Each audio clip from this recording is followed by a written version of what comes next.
नमस्कार, मैं डॉक्टर ऋचा अंगीरा, सहायक आचार्य राजनीति विज्ञान, श्री प्रताप सिंह बारट, राजकीय महाविद्यालय शाहपुरा। आज हम बात कर रहे हैं प्रसिद्ध यूनानी विचारक अरस्तु के बारे में। हमें ये ज्ञात है कि अरस्तु प्लेटो के शिष्य थे, परंतु फिर भी दोनों में मूलभूत अंतर था। प्लेटो को राजनीतिक दार्शनिक कहा जा सकता है क्योंकि उन्होंने बस इस बात पर विचार किया कि आदर्श राज्य कैसा होना चाहिए, विषय पर क्रमबद्ध रूप से विचार नहीं किया। वहीं राजनीति विज्ञान को एक स्वतंत्र विज्ञान का रूप अरस्तु के द्वारा दिया गया। इसी कारण अरस्तु को राजनीति विज्ञान के पिता की संज्ञा भी दी जाती है। आज हम उन कारणों पर चर्चा करेंगे जिसके कारण अरस्तु को राजनीति विज्ञान का जनक कहा जाता है। अरस्तु प्रथम विचारक है जिसने राजनीति पर यथार्थवादी और व्यवहारिक दृष्टिकोण से विचार किया। उसे सदैव ही अतिशयोक्ति से बचते हुए मध्यम मार्ग का प्रतिपादन किया। अपनी यथार्थवादिता के कारण ही अरस्तु संपत्ति के साम्यवाद, पत्नियों के साम्यवाद या दार्शनिक राजा जैसी अवधारणाओं का प्रतिपादन नहीं करता, बल्कि उसका विचार है कि संपूर्ण जनता पर केवल आवश्यक नियंत्रण ही लगाए जाने चाहिए। दार्शनिक राजा के शासन के स्थान पर वह जनसाधारण की बुद्धि और विवेक में विश्वास करता है। अपने सिद्धांतों का प्रतिपादन करने से पूर्व अरस्तु के द्वारा अपने समय की सभी राजनीतिक संस्थाओं का पूर्ण अध्ययन किया गया। उसके द्वारा क्रमबद्ध और वैज्ञानिक रूप से तथ्य एकत्रित किए गए। ऐसा माना जाता है कि पॉलिटिक्स की रचना से पहले भी अरस्तु ने 158 देशों के संविधानों का अध्ययन किया था।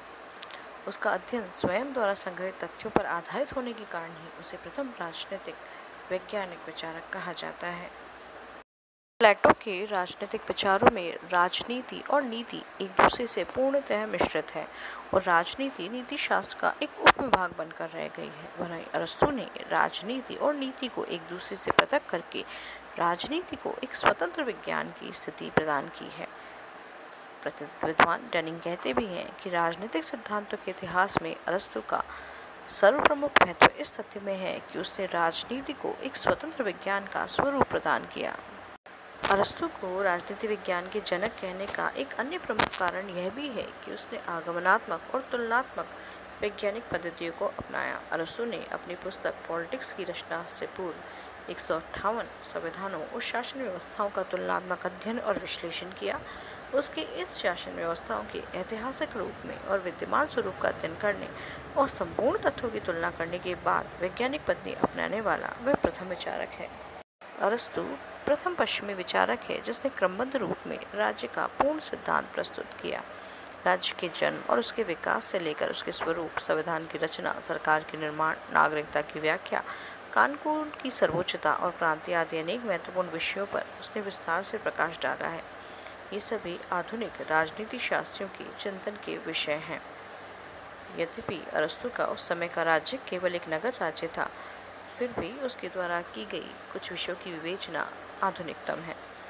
व्यक्ति एक राजनीतिक प्राणी है, यह उक्ति अरस्तु ने ही की और यह वाक्य राजनीति के इतिहास में सदा एक स्वयं सिद्ध के रूप में स्वीकार किया गया। राज्य की इतनी संपूर्ण व्याख्या अन्य किसी ने नहीं की। अरस्तु ने सरकार के 3 अंगों नीति निर्धारक, प्रशासकीय और न्यायिक का निरूपण किया। ये अंग चाहे भले ही आधुनिक अंग विधायिका, कार्यपालिका और न्यायपालिका के बिल्कुल अनुरूप न हो, पर बहुत कुछ उनके समान ही है। अरस्तु की यही खोज आगे चलकर शक्ति पृथक्करण और नियंत्रण और संतुलन के सिद्धांत की रूपरेखा बने। अरस्तु ने प्रत्येक अंग के गठन, कार्यक्षेत्र और शक्ति का भी अलग अलग वर्णन किया, अतः आधुनिक सरकार की आकृति का आधार प्रस्तुत किया। इसे अरस्तु की बड़ी दूरदर्शिता माना जाता है।